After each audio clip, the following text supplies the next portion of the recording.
नमस्कार, मी Punjab duck. 1, 2, 3, 4 August दरम्यान राज्यामध्ये काय होणार आहे, स्थानिक वातावरण तयार होऊन तुरळक ठिकाणी पाऊस पडणार आहे. आता एवढा काही मोठा पडणार नाही म्हणून अंदाज लक्षात यायचा.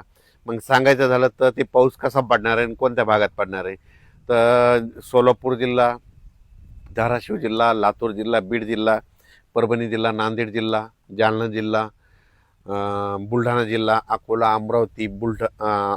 अमरावती, यवतमाळ, वाशिम, हिंगोली, नांदेड आणि चंद्रपूर, नागपूर ह्या पट्ट्यामध्ये काय होणार, स्थानिक वातावरण तयार होऊन काय होणार आहे, तर 5 ऑगस्टपर्यंत दुपारपर्यंत चांगलं ऊन पडणार आणि 2:30-3च्या नंतर अर्ध्या तासाचा 1 तासाचा जोराचा पाऊस पडणार आहे म्हणून हा अंदाज लक्षात यायचा.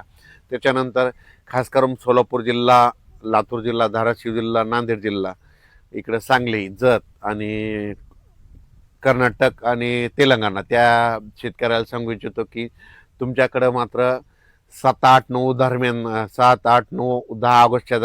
तुमच्याकडे एक थोडा पाऊस येणार आहे म्हणून तुमच्यासाठी आनंदाची बातमी.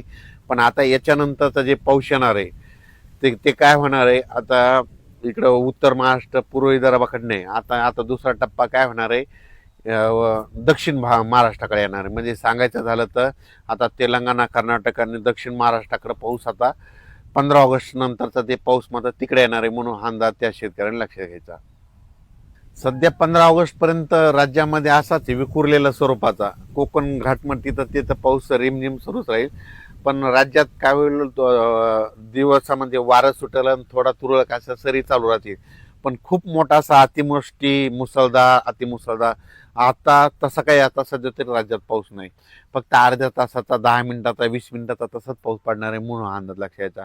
पण राज्यात मात्र आजपासून चांगलं वातावरण कोरडं होणार आहे, सूर्यदर्शन चांगलं होणार आहे म्हणून हा अंदाज सर्व शेतकऱ्यांना लक्षात यायचा. विशेष म्हणजे सोलापूर जिल्हा, लातूर जिल्हा, बीड जिल्हा, धाराशिव जिल्हा आणि इकडं नांदेड जिल्हा आणि सांगली, सातारा, बारामती, पंढरपूर त्या परिसरामध्ये पाऊस कमी झालेला आहे. त्या शेतकऱ्याला सांगू इच्छितो, डाळिंब शेतकरी असतील तर तुम्ही काही घाबरू नका. कारण की तुमच्याकडं मात्र आता 15 ऑगस्टच्या नंतर सप्टेंबर ऑक्टोबरमध्ये मात्र तुमच्याकडं खूप पाऊस पडणार आहे. जसं इकडं उत्तर महाराष्ट्र, नागपूरकडे, इकडं विदर्भ, मराठवाड्यात पाऊस पडला तसा आता तुमचा नंबर म्हणजे 15 ऑगस्ट नंतर आणि सप्टेंबर ऑक्टोबरमध्ये तुम्हाला पडणार आहे. तुमच्या देखील विहिरीला, नाल्याला पाणी येणार आहे. तळे देखील तुमच्या इकडले जे छोटे छोटे तलाव आहेत ते देखील भरणार आहेत म्हणून त्यांच्यासाठी आनंदाची बातमी.